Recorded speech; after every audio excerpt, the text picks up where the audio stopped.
Ya, kembali lagi dengan saya Jamil Hasibuan dengan dokter siapa dok? Ya, saya Dokter Arif. Ya. Dokter Muhammad Arif. Oke, Dokter Arif aja panggil, Arif. biar lebih akrab. Jadi gini dok, Apa itu? itu pertanyaan nih tentang ini kawan tadi ini nanya tentang asam lambung. Asam lambung. Dan ini kok kadang cepat kali, bentar sedikit naik, kadang-kadang minggir gini naik. Penyebabnya tuh apa tuh? Karena makanan apa karena pikiran apa semana? Jadi asam lambung itu memang normalnya di tubuh kita itu memang ada. Hanya saja ada yang produksinya berlebih. Yang produksinya berlebih itulah yang nanti menyebabkan sensasi nggak enak, mual, nyeri perut, perut terasa perih, kemudian mulutnya nanti terasa pahit. Kalau cerita penyebab, ada beberapa kondisi medis memang yang menyebabkan produksi asam lambungnya berlebih. Nah, yang paling sering itu penyebabnya, bukan penyebab sih, pemicu itu non medis. Contohnya makanan. Makanan yang seperti apa? Yang pedas, yang asam-asam. Kemudian ada faktor yang lebih sering lagi. Itu yang sering terjadi biasa sama pasien itu pikiran. Dok, Jadi mungkin dia lagi banyak pikiran nih, entah misalnya bagi mahasiswa-mahasiswa nih yang sering nih mau ujian, mau skripsi, ya kan?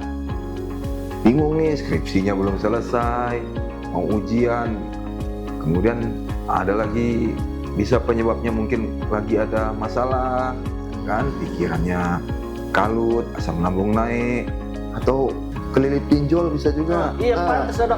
Gue bilang juga sama kawan tadi nih kan gitu dia. Kok kenapa kok bisa bentar-bentar naik apa punya masalah apa macam mana gitu kan? Iya, ada juga masalah memang sih ini bang, masalah pinjol. Utang katanya. Itu sama pinjol dari ini. Oh iyalah, ini berarti pikiran gue. Iya, ini. Iya, pikirannya lagi nggak sinkron dengan lambungnya. Jadi itu yang paling sering tuh. Kita lagi suntuk nih, masalah lagi banyak. Nanti tahu-tahu rasanya udahlah perutnya kembung, mulut terasa pahit. Yang sering saya bilang, Mil, sama pasien nih, kalau yang dia asam lambungnya itu naiknya karena faktor non medis, saya sering bilang tuh sama pasien, kita obati pun percuma kalau pikirannya nggak ditenangin sendiri. Gitu. Jadi kita kasih obat segala macam obat, kalau pikirannya nggak tenang ya udah begitu aja. Oh, berarti salah satu picunya itu kalau nggak makanan berarti pikiran. Iya, pikiran benar. Dari makanan juga sering. Kadang memang dia ada yang sering makan pedas. Dia kalau nggak pedas makanannya nggak selera makan. Harus pedas. Tapi lambungnya nggak tahan. Gitu. Jadi menurut dokter lah nih, mana lebih sering yang kena apa asam lambung, laki-laki atau perempuan? Kalau menurut pandangan dokter ini? Kalau menurut saya ya, kalau menurut saya sih sebenarnya sama aja laki-laki perempuan itu. Tapi kalau kita lihat dari gaya hidup, saya rasa perempuan lebih cenderung dok ya. Karena apa? Yang pertama, diet. Perempuan ini kan sering diet nih. Menurut dia aja, aku gemuk kali. Tahu diet. Akhirnya nanti sakit perutnya, naik asam lambungnya, bingung. Kalau laki-laki ya paling apa sih? Masalah tadi lah. Itulah pinjol tadi. Betul. Perempuan dok ya. Kalau perempuan kan nanti pantang dibilang sama temen, kumpul sama temannya nanti kan. Macam inilah nanti bulan puasa nih kan.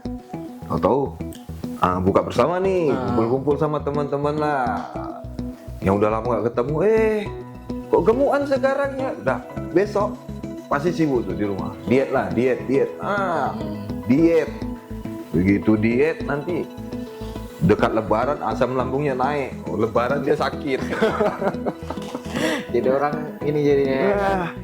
Ada itu diet kan? Itu tadi dietnya pun salah. Itu diet dia nggak makan nasi sama sekali. Kalau memang perempuan dok yang paling banyak punya asam lambung. Kadang laki-laki minum kopi dia kadang-kadang naik asam lambungnya ya. Nah, minum kopinya gimana nih? Kalau dia minum kopi dalam keadaan perut kosong, dia belum makan, wajar naik asam lambung. Nah, Berarti sebelum ngopi makan dulu. makan, Oke. perut jangan kosong. Jangan makan pedas, terlalu pedas lah dok. Ya. Jangan makan pedas. Ngopi nggak apa-apa ngopi. Ada temennya, ada rotinya. Nah, nggak apa. Ada surya juga ya. Ada surya. Nah, jadi gini dong. Nah, apa ada lagi yang tuh? ditanyakan nih. Sebenarnya nanya pun agak ini juga perasaannya ya kan. Karena ada juga asam lambung sedikit ya kan. Pengen kali rasa minum kopi itu pakai campur durian deh dong. Yo. Cuma dulu dong. Kira-kira. Aduh, Campur Jamil, gitu. Jamil. Durian pakai kopi gitu. Kopi sendiri aja, Mil, itu kalau kita dalam keadaan perut kosong, itu memicu asam lambung naik. Durian itu juga pemicu. Kenapa? Dia kan mengandung gas. Ini kita pikirkan aja lah, kita bayangin aja lah nih. Dua makanan atau minuman yang memicu naiknya asam lambung dijadiin satu, itu cuma mana coba? Iya ya. Enggak, yang normal-normal aja lah. Kadang gimana dok? Kadang rasa pengen itu kan ada. Ya, jadi gini, ada memang orang yang minum kopi dicampur durian dia nggak apa-apa, oke. Tahan deh dok. Tahan.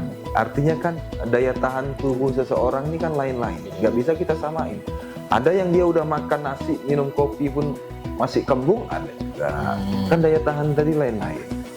Bukan berarti semua orang sama. Enggak. Berarti daya tahan tubuh ya dok. Daya tahan tubuh. Nah, jadi gini Apa Mir, tuh? ini ada saran ya, tips ya untuk penderita asam lambung. Karena banyak tuh yang tanya, dok, jadi kalau penderita asam lambung itu makannya harus gimana? Yang pertama, kalau lagi nyeri, lagi naik asam lambung, makan aja dulu yang lembek-lembek, bubur kah apa. Yang kedua, kurangi makan pedas. Nah, bukan nggak boleh makan pedas, boleh. Tapi kalau yang biasa di level 5, diturunin lah dulu. Ya, di level 2, level 1, biar ada pedasnya sedikit-sedikit. Yang ketiga, yang asam-asam dihindari. Kemudian yang keempat, itu tadi, kopi untuk sementara waktu ya di stop dulu. Yang kelima, ya tetaplah makanan sehat lah. Sebagaimana layaknya makanan sehat itu aja.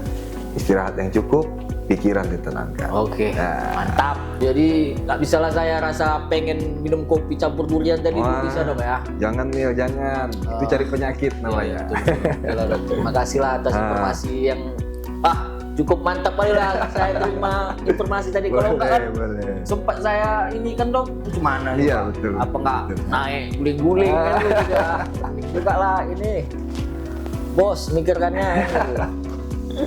Nah, syukur ya dok bisa ini di bulan suci Ramadan ini bisa bertemu dengan dokter. Iya. Banyak pengetahuan yang saya dapat lah kan gitu dok. Oke teman-teman, assalamualaikum warahmatullahi wabarakatuh.